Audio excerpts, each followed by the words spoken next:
SIP पर investment थोड़ा सा कम हुआ है जब से ये हुआ है। नहीं, अभी आप नहीं बोल सकते, अभी आप नहीं बोल सकते। जनवरी के 31,000 करोड़ है। नहीं, आप देखिए जनवरी के बाद वाला शायद 29,000 30,000 तो कम ही, लोअर ट्रेंड तो है ना सर। 31,000 एक दिन और। मैं इसलिए बोल रहा हूं कि अब लोग डरे हुए हैं कि SIP करें कि ना करें। आप जैसा तो सर पढ़ा लिखा कोई है नहीं, सबको ज्ञान नहीं है, तो हमारे दर्शकों को अब SIP के बारे में बताइए। आपका एक मानना है कि हम लोग जिनको ज्ञान नहीं है शेयर मार्केट के बारे में या सोना चांदी के बारे में, वो मल्टी एलोकेशन फंड में जाकर अपना एक SIP बांधे और उसमें चैन की नींद सोए। अब वो बांध लिया, अब मार्केट जब जंग हो रही हो, मार्केट इस तरह से नीचे आ रहा है, तब SIP का क्या यहां पर एक रूल होना चाहिए या क्या स्ट्रैटेजी होनी चाहिए? गौरव जी, आपको सुन के बड़ा अजीब लगेगा, बट मैं एक्चुअली करता हूँ। मुझे अगर अगले साल घूमने जाना है तो 1 साल पहले मैं SIP कर दूंगा, और जितना पैसा मैंने से सपोज 10,000 या 20,000 रुपये लगाया और 2,40,000 का 3,60,000 रुपये आया, तो मैं 3,60,000 का ट्रिप बनाऊंगा। अगर वो 3,60,000 का नहीं होकर 3,20,000 का आया, तो मैं 3,20,000 का ट्रिप बनाऊंगा। तो अगर आप ऐसे प्लान करोगे अपनी चीजों को, तो आपको कभी भी नुकसान नहीं होगा, पहला। दूसरा, अगर आप फ्यूचर देख पाते तो फिर लाइफ में एक्साइटमेंट किस चीज का रहेगा? लाइफ में कुछ तो एक्साइटमेंट रहने दीजिए ना। अगर मार्केट ऊपर ही चलता चला गया, आप सोचो जैसे ही मार्केट नीचे आएगा तो आपके सारे नेगेटिव रिटर्न्स आ जाएंगे। अब अगर मार्केट नीचे है और आपकी SIP रेगुलर चल रही है, आप सोचो अभी शांति आ जाए, अच्छा 1-2 हफ्ते और चलने दीजिए, ये भी रशिया यूक्रेन हो जाएगा। मैं बता रहा हूं आपको, नॉर्मलाइज हो जाएगा। हाँ, it's a new normal now. Stock market कहेगा भाई तू लड़ ले, और लड़ ले भाई। रशिया यूक्रेन को कौन बात कर रहा है? अभी तक आप 10-15 मिनट तो हो गए मेरे से बात करते हुए, आधे घंटे से ज्यादा हो गया सर। आपने रशिया और सर, वो तो आपका बात करने का लहजा ऐसा है कि समय नहीं पता लगता, बट रशिया और यूक्रेन की आपने बात नहीं करी। उस वॉर को तो कोई देख ही नहीं रहा। बस कुछ दिनों में ये भी बंद हो जाएगा। 4 साल हो गए सर उस वॉर को।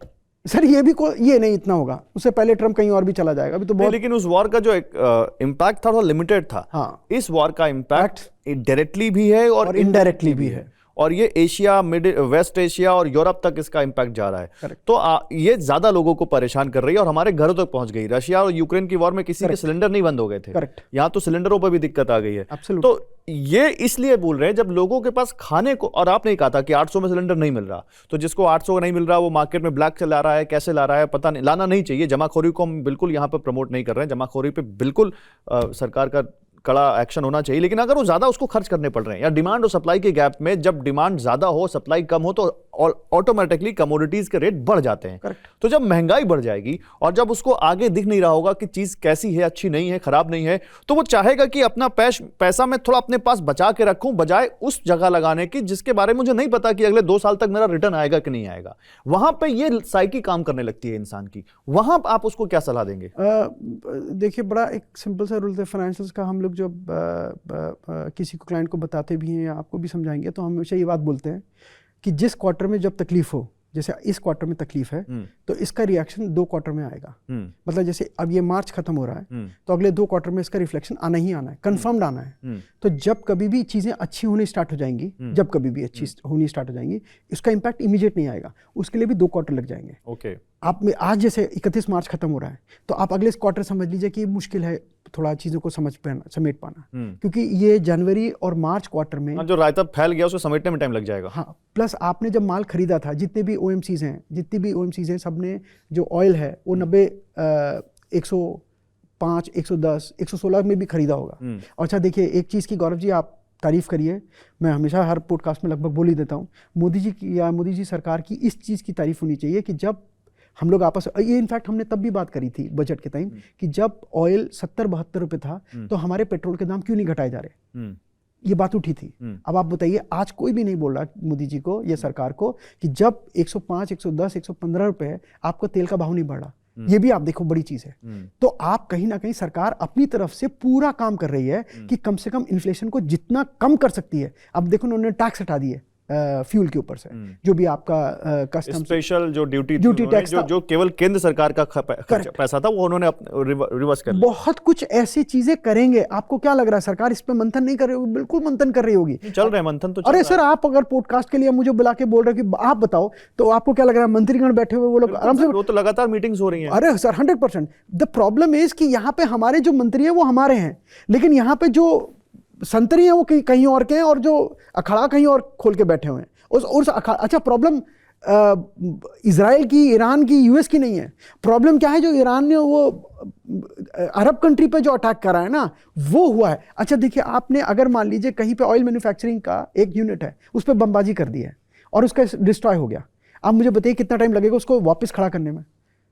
आप सोचो, प्रोडक्शन को छोड़ दो, उसका तो प्रोडक्शन ही बंद हो गया क्योंकि आपने उसके ऊपर बम गिरा दिए जहां पे तेल जहां से बनता था, आपने वहां पे अटैक कर दिया।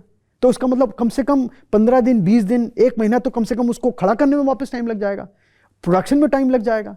अच्छा, प्रॉब्लम वो नहीं है। अब वो जो सर एक डायलॉग मुझे याद आ रहा है आपकी बात से, धुरंधर मूवी का, आपने भी देखी है, मुझे बताया था आपने, घायल है इसलिए घातक है।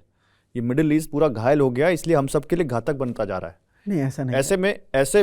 ऐसे में आप क्या सलाह देंगे उस इन्वेस्टर को कि एसआईपी अगर कर सकते हैं तो करें, नहीं कर सकते हैं तो थोड़ा आधा करें, क्या करें? नहीं, एसआईपी कभी बंद नहीं होती सर, एसआईपी तो चलती रहती है। एसआईपी आप ईमानदारी से बताइए, आपने अगर एसआईपी करी है तो आपने शॉर्ट टर्म के लिए करी, लॉन्ग टर्म के लिए? लॉन्ग टर्म के लिए। हाँ, तो आप शांति से बैठे रहिए ना, करते रहिए, वो करते रहिए। मार्केट नीचे जाएगा, मार्केट ऊपर आएगा, ऐसा तो है। अच्छा एक मिनट, आपने दुकान खोली है और आप धंधा चला रहे हो, आप कोविड में भी आपने नुकसान उठाया होगा अगर आपकी दुकान होगी, आज वो प्रॉफिट नहीं कमा रहा है। बिल्कुल कमा रहा है। तो फिर सर, अब धंधे में कभी कभी नीचे आता है, कभी कभी ऊपर आएगा। ऐसा तो नहीं कि बारिश होती रहेगी, बारिश होती, अच्छा अगर होगी भी तो पूरी दुनिया में होगी ना, हम अकेले तो है नहीं ना सर। आप ये तो मत करिए कि अगर मान लो तबाह होगी दुनिया तो भारत देश बच जाएगा, मुश्किल है। अगर आग लगेगी सर तो घर में आग आपकी भी आएगी, अगर कॉलोनी में आग लगी है तो आप बच नहीं पाओगे। आप सर, हमारी गलती तो नहीं थी, अरे आपकी गलती नहीं थी, लेकिन आग तो लगी है ना चारों तरफ। जब कभी भी आग लगेगी उसकी गर्मी तो आएगी ना। अब आप ये बोलोगे ये परमानेंटली रह जाएगी, ये मुश्किल है कहना, कब बंद होगी ये कहना मुश्किल है। बट एसआईपी को बंद करने का तो कोई मतलब नहीं बनता, आप इसको लगे रहिए, धीरे धीरे करके चलते रहने दीजिए।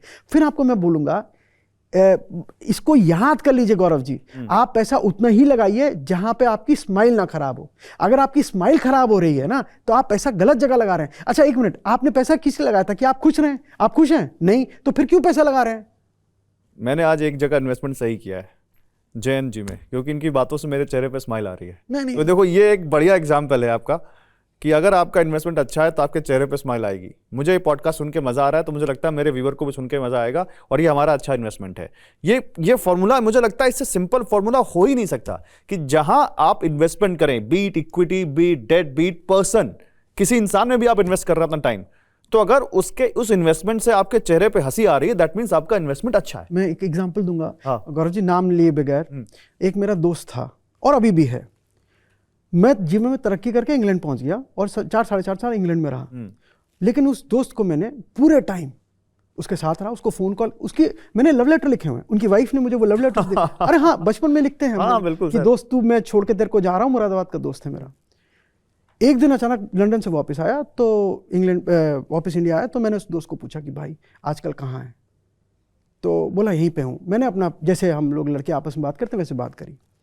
फिर थोड़ा हम ज़्यादा खुल गए, तो 2-4 फैमिली मेंबर्स के नाम लेकर डिफरेंट परम्यूटेशन कॉम्बिनेशन में, जैसे हम बोलते हैं लड़के आपस में, वैसे मैंने उसको बोल दिया। एक आध बार उसने झेल लिया। अगले कॉल पे बोलता है, भाई तो आराम से बात कर ले, SSP सामने बैठा हुआ है। मैंने कहा भाई सब कुछ ठीक है? बोले मैं फला जगह का ये हूँ। मैंने कहा भाई माफ़ी चाहूँगा, मैं बाद में बात करता हूँ। उसका शाम को फ़ोन आ गया, भाई मिलने आ। मैंने कहा ना भाई, लाल बत्ती नीली बत्ती गाड़ी भेज तब आऊँगा। सर उसने गाड़ी भेजी, मैं उसके घर गया, और आज मैं अकेला उसका दोस्त हूँ जो उसके घर जा सकता है। बाकी पूरे हमारी क्लास में उसके दोस्त कोई नहीं जा सकता। कारण क्या? आप उसके साथ तब थे जब उसके पास कोई नहीं था, और आप लगे रहे। ऐसा नहीं है कि मेरे पास कोई और दोस्त नहीं था, मेरे पास और भी दोस्त हैं जिनके घर मैं नहीं जाता, वो मेरे घर आना चाह रहे हैं। तो इसका मतलब अपने पोर्टफोलियो को डाइवर्सिफाई करिए ना। इसमें से एक, अब आप इतने टाइम में कभी आपने बोला कि 1600 वाला रिलायंस आज 1300 रुपये आ गया, जयेंद्र जी बताइए इसका क्या करें? नहीं आप बोल रहे, क्योंकि आपको पता पूछ के फायदा नहीं है।